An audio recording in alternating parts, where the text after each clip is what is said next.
Hello, hello, hello. Good morning, good afternoon, good evening, good day. How are you? And coffee cheers. Wherever you are, whenever you're watching this. Hi, and welcome to this week's edition of Coffee Chat with me. I am Katherine Oster, and I am just who am I?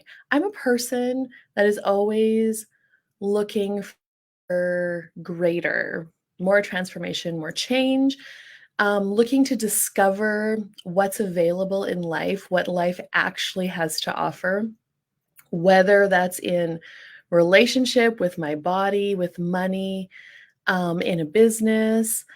And I'm always looking to do things differently than what's normal because normal doesn't often work. Hey, Michelle, good morning. Coffee cheers.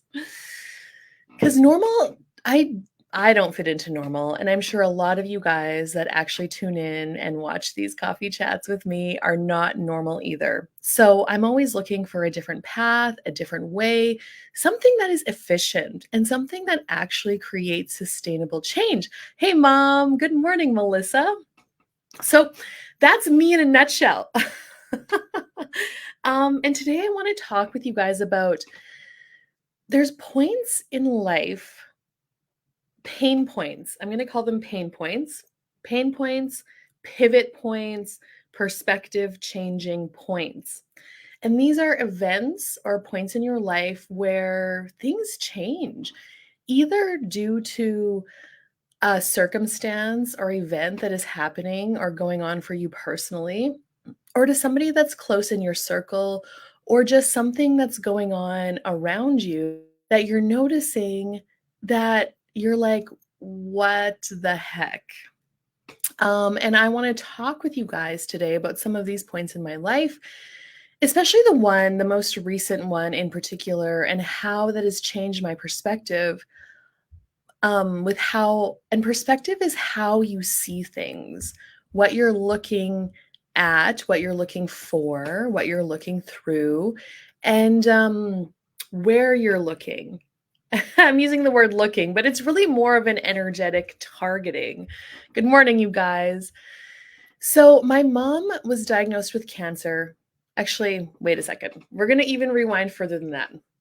And I think a lot of you guys maybe remember that have been with me for a while. My dad had a heart attack back in 2020, June 2020. COVID was just really kind of getting going in March of 2020, and my dad had a heart attack. It was June or July of 2020. Or was it 2021? Hmm. I think it was 2020. 2020 is lighter right now. And now that event for him, how it lined up really showed me how the universe, it was June 2020, mom says, yeah, how the universe is so magic. Um, I'll maybe go back and find the video I did on it because I'm going to give you a quick rundown for those of you that are maybe new listeners with me. But he's struggled with diabetes, cholesterol, blood pressure his whole life. And he was kind of working towards getting healthier as he got older. He could see how he wanted to live a healthier, stronger, more energy life with his body. So he was making steps to change that. Um, but the heart attack is really the event for him. And for me, that opened my eyes to this everyday magic that I talk about. Because I don't think many people would say that a heart attack was magic, but how it showed up for him was really magical, actually.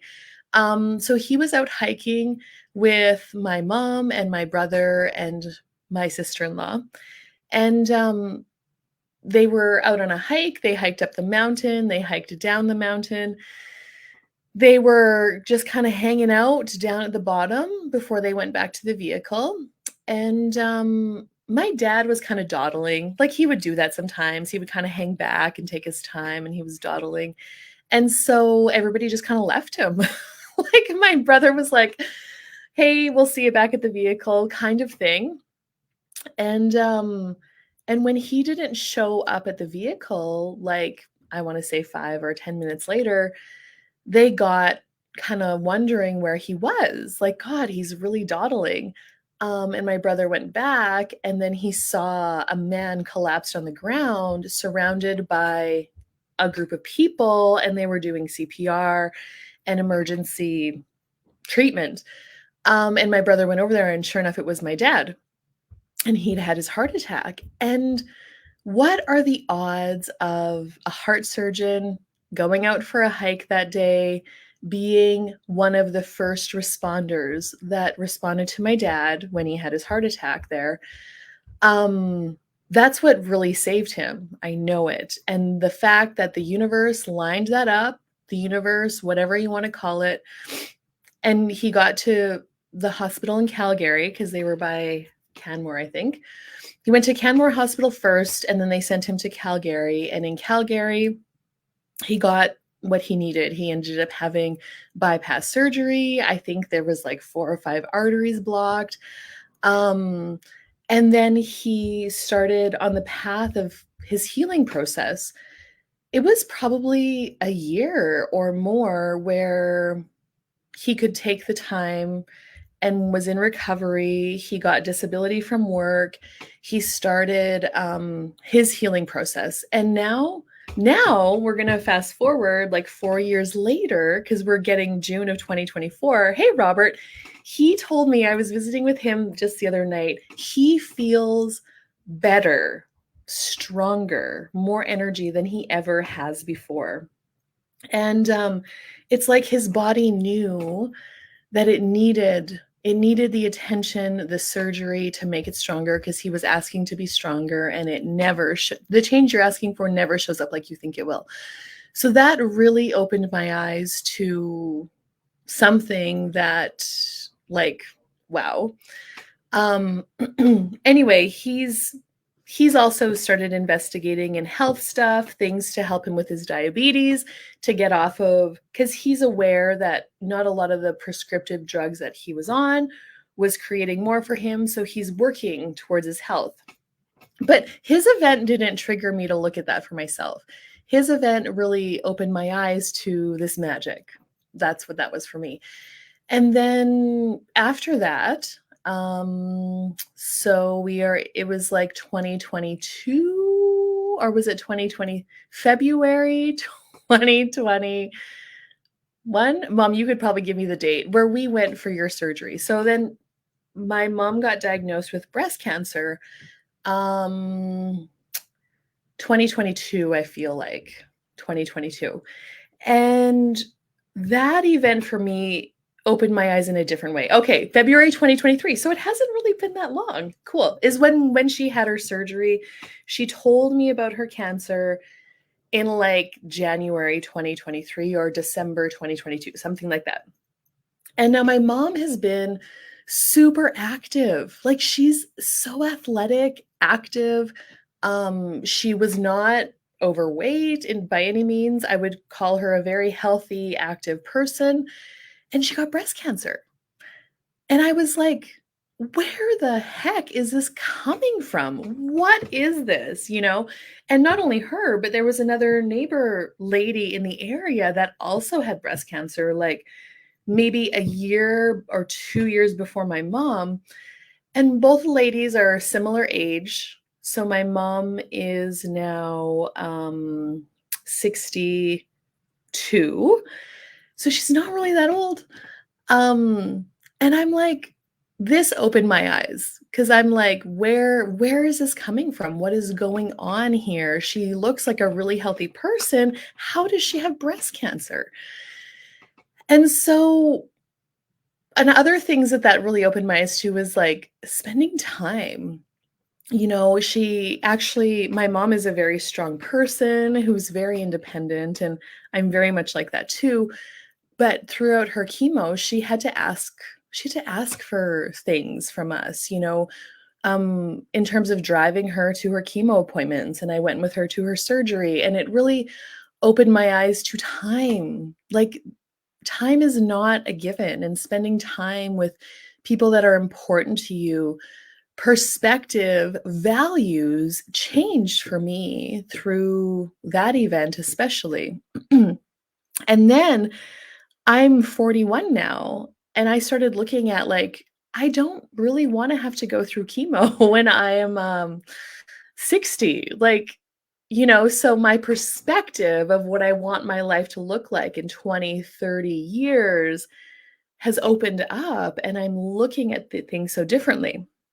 Now, personally, I've struggled with my body, and I'm gonna say the word struggle, especially after I had kids. That was another perspective point in my life where things changed for me drastically.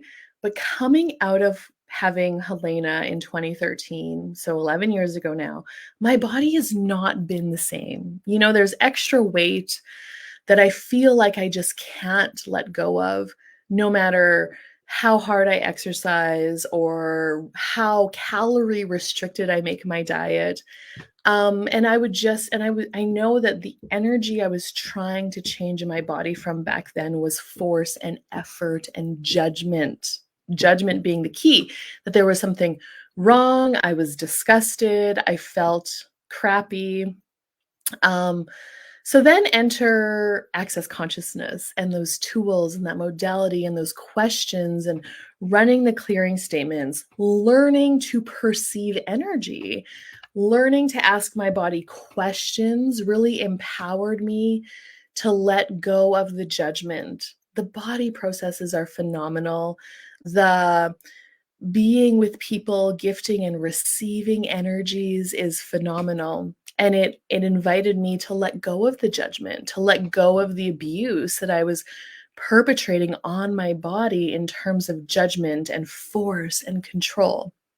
And I would say about 4 years ago, I actually got to the point where what we like just allowance with my body, where I started to love my body how she is, no matter what shape she is or what she weighs.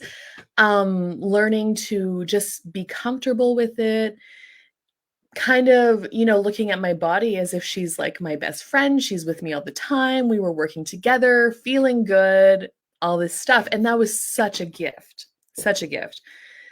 Now, when I started to ask my body questions like, what is this weight?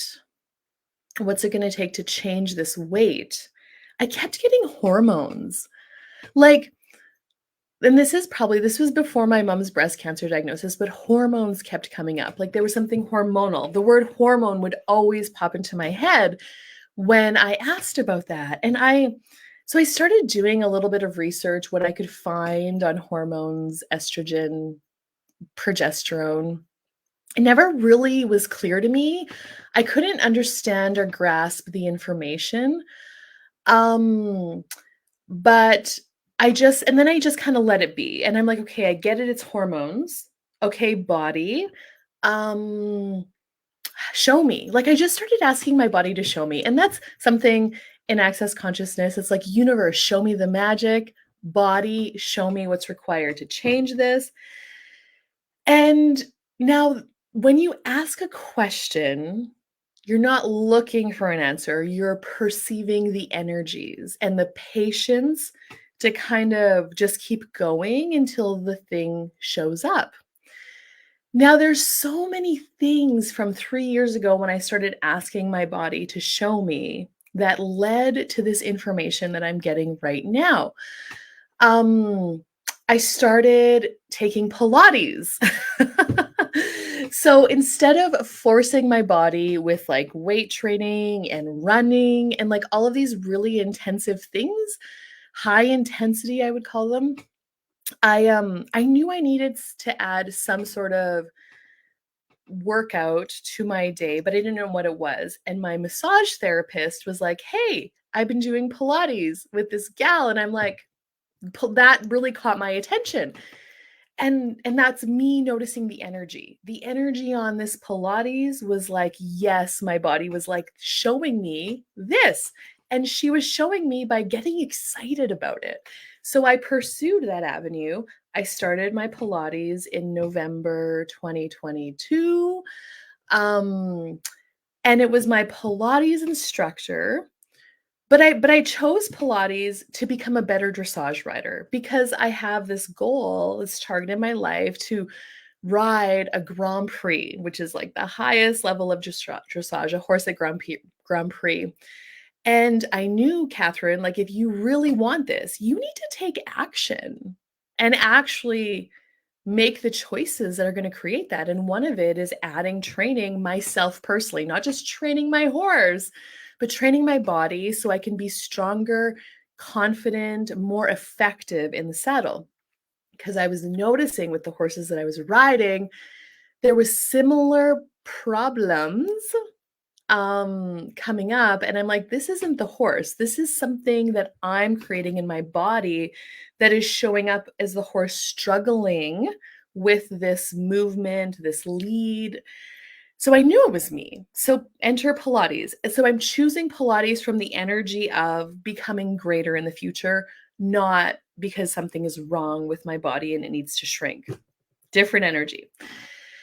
And then it was my Pilates instructor who led me to this podcast. Her name is Dr. Mindy Pels. The episode was about, what was the episode about? I don't even remember what the first episode about, but my Pilates instructor was like, Katherine, you need to check this out.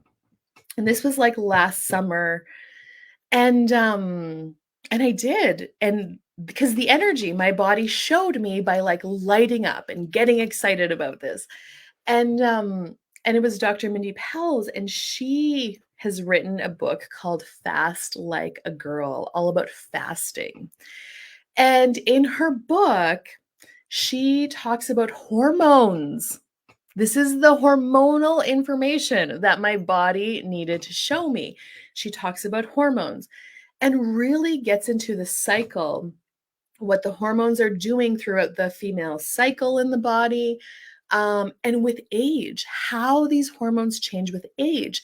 When you're going into perimenopause, how the estrogen starts to drop, and the effects of estrogen falling are weight gain, anxiety, depression, achy body, all of these things that I could actually see people, other women around me struggling with, that I was struggling with too.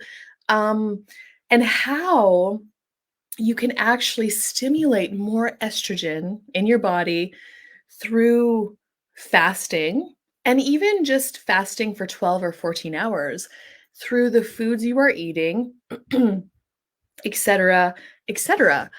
And I was like, this is the information that I'm looking for. And I was so excited about it. And so I've been spending the last, since October, whole winter learning about this, watching her YouTube videos, this training, learning about myself and learning about hormones, even in younger women. Like, there's women that are struggling with infertility that are like 20 and 30. And why? Why? Because the hormones, the cortisol, the rushing woman's lifestyle, the cortisol is running high because these women are driven. They're And that's not wrong, but you can learn how to work with it and actually create changes in your body that then can allow you to have babies if that's what you're looking for, or can allow you to not have so much anxiety or depression or weight in your body. And one thing that really was key that struck me was the estrogen. So when cells are insulin resistant, that is, leads to diabetes because there's too much insulin. The insulin cannot take the glucose into the cell of the body because the cell is insulin resistant. Um, and then it can't be processed. And then estrogen also needs to be broken down. And when estrogen cannot be broken down in the cell because it's resistant. So when the cell is resistant, not only is it resistant to insulin, it's also resistant to estrogen. And then the body starts to store this estrogen in body fat, breast tissue, which is what leads to the breast cancer, the tumors. And I was like, This is what I am looking for. This is the information, the hormones, the breast cancer, the weight gain, the like I'm so excited. So I guess this whole chat that I'm sharing with you guys is my experience. Um but I would like to invite you to look at, where have you had pivot points, pain points, perspective points in your life? What changed for you through them? So now my perspective is looking at, what do I want my body to be like in 20 years, 30 years, and how can I start to create that right now? And this is where those events, whether it's a heart attack, whether it's a cancer diagnosis, can not can actually catalyze transformation for people, for me, for you, by changing the perspective of your life. And what action can you start to take? So for me, it was like asking my body these questions, learning how to follow the energy. Um, and I am going to be rolling out a whole new program here. I don't know, program or coaching or mentoring or something for women, for people that want to better their health, how you can create a lifestyle with fasting that works for you, that is sustainable, that is viable. And I'm not sure what that's going to look like yet. I'm joined a course. I'm going to become a Fast Like a Girl certified coach. And my training, I'm in the second half of it right now. So stay tuned for more of that if that is something that is going to intrigue you. And I'm so grateful for my body for showing me, for the events showing me and leading me to this. Because also, wow, this is a long coffee chat. We went on a family vacation to Kauai in February of this year. And there I met Dolores.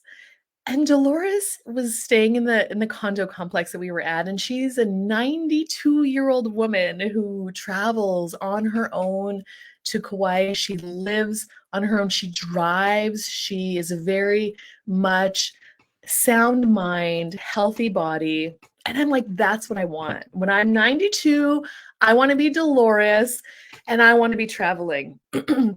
Now, another side piece. Hey, Joy, good morning. Thank you. Another side piece is another woman in my life just passed away last summer, about a year ago. She was like my second mom growing up. And she also got diagnosed with Alzheimer's, dementia. She'd been in a lodge in the home for like 5 years. Her dementia got so bad. And another thing that I was learning about dementia, Alzheimer's, is actually diabetes of the brain, where the body, when the cells can't process this glucose, it gets stored in body fat and it gets stored in the brain. And Alzheimer's is a side effect of glucose, too much glucose in the brain. So when you can use fasting as a tool, will also start to break down the mind, so you can have a stronger mind going into your future as you age. You do not have to, because when we go into fear, like I was scared. Again, this woman was a huge role model in my life. She was strong, she was independent, she was powerful. I adored her. And that's what happened with her. And so all of these events are just like this. And when I started, anyway, everything's coming together. So I just wanted to chat with you guys about that today. What else is possible that's beyond what you can ever imagine? And I know, Joy, you're going through a pivot perspective point right now in your life with your daughter, and sending all the contributions to you guys and anybody else that's going through something right now. Like, change your perspective, take a different look. What is this showing you? What else is possible beyond what you could ever imagine? Okay, we're going to wrap it up for today. Thank you so much. I'm so grateful. Have an amazing day wherever you are, whatever you're up to, and bye-bye for now.